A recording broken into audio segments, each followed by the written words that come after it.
Hello दोस्तों, आप लोग कई बार मुझसे क्वेश्चन पूछते हैं कि सर आपने ये तो बताया है कि आपके ऑल ओवर इंडिया 17 स्टोर्स हैं, लेकिन आपने कभी ये नहीं बताया कि आपके कितने स्टोर्स क्लोज हुए हैं। तो वो भी आज आपको बता देता हूँ। आज तक मेरा एक भी स्टोर क्लोज नहीं हुआ है। उसका सीक्रेट जो है वो भी आज रिवील कर देता हूँ। आप इस पेज को सब्सक्राइब कर लीजिए। दोस्तों, मेरा एक भी स्टोर आज तक क्लोज नहीं होने का जो मोस्ट इंपॉर्टेंट रीजन है वो है बिजनेस सर्वे। मैं कोई भी स्टोर ओपन करने से पहले कम से कम 3 से 6 महीने उसका सर्वे करवाता हूँ। I will give you an example. For example, next year हमारा प्लान है मुंबई में एक स्टोर ओपन करने का। तो मैंने अपनी टीम को सर्वे के लिए मुंबई भेजा। उन्होंने देखा कि मुंबई के कौन सा मॉल सबसे बेस्ट है, कौन से मॉल में सबसे अच्छा क्लाइंट आता है, अफोर्डेबल प्रोडक्ट्स कहाँ बिकते हैं और कौन से मॉल में सबसे अच्छा फुटफॉल है। वो सब चीजें करके मेरी टीम मुझे रिपोर्ट देती है। फॉर एग्जाम्पल, वो बताते हैं कि ओबरॉय मॉल जो मुंबई का है वो सबसे अच्छा मॉल है, सबसे अच्छे कस्टमर्स आते हैं और पेइंग कैपेसिटी उन कस्टमर्स की होती है। उसके बाद हमारा सबसे इंपॉर्टेंट पार्ट शुरू होता है, वो होता है कंसल्टेंट हायर करना। और जो कंसल्टेंट होता है वो जनरली होता है मॉल के बाहर बैठा हुआ चाय वाला, क्योंकि वो जो चाय वाला रहता है ना,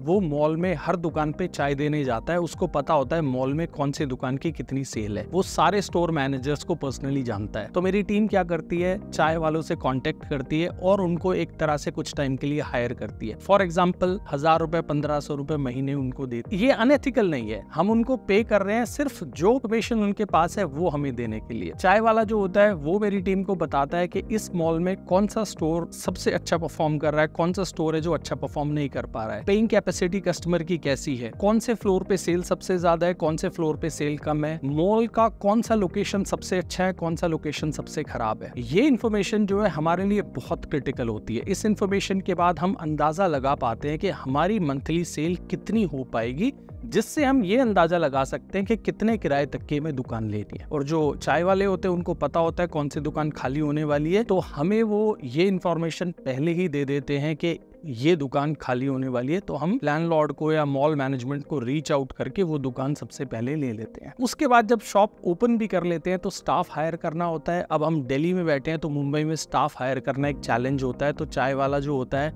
वो स्टाफ हायर करने में भी बहुत हेल्प करता है। उनको पता रहता है मॉल में कौन सा स्टाफ अच्छा है, कौन सा बुरा है, कौन बाहर घूमता रहता है, कौन कैश की गड़बड़ करता है। तो एंड टू एंड एक 360 डिग्री व्यू जो हमें दिखाता है वो रहता है जो मॉल के बाहर चाय वाला या पान वाला हो। तो ये मेरे बिजनेस का सीक्रेट है। बिजनेसमैन अपने सीक्रेट्स नहीं बताते, लेकिन मैंने आपको बता दिया है। आपको भी अब अगर कहीं भी स्टोर ओपन करना हो दोस्तों, तो वहां पे जो पान वाले, चाय वाले या इस तरह के लोग होते हैं वो मार्केट के सब लोगों को जानते हैं। आप उनसे रीच आउट करके उस मॉल या मार्केट की पूरी इंफॉर्मेशन ले सकते हैं। वो आपको बहुत हेल्प करेगी अपना ये डिसाइड करने के लिए कि आप कितनी सेल एक्सपेक्ट कर सकते हैं, कितने किराए की आपको दुकान लेनी चाहिए। Thank you.